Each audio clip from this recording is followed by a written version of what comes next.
Samantala, kinumpirma ni Pangulong Noynoy Aquino na may nagrekomenda sa kanyang malaking bangko para gawing globalized ang piso.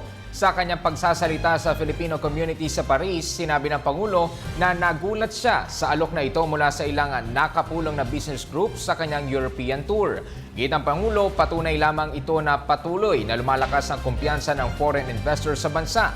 Inatasan ni Pangulo Aquino si Finance Secretary Cesar Purisima na pag-aralan ang naturang mungkahi na katulad ng US dollars posibleng bilhin ang peso para sa trading. Nagmumungkahi kayong hindi pa panahon kung naghahanap kayo ng paglalagyan ng inyong puhunan para makatiyak na malaking tinatawag natin profit. No? Mukhang nasa Pilipinas sa magandang pagkakataon. At marami ho ang nagsabing nandyan na kami at magdadagdag pa kami. Sabi nga ho sa inyo, 41 na po ito mga engagement sa pinunta natin. Pero ako po, akala ko naman medyo mahirap na akong gulatin. Pero nagulat po ako nung isang bangkong malaki ang nagsabi sa atin, baka dapat raw ho i-globalize na natin yung peso.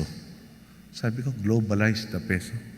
Ibig sabihin ho nun, magiging currency na parang dolyar, itinitrade ng ibang bansa. No?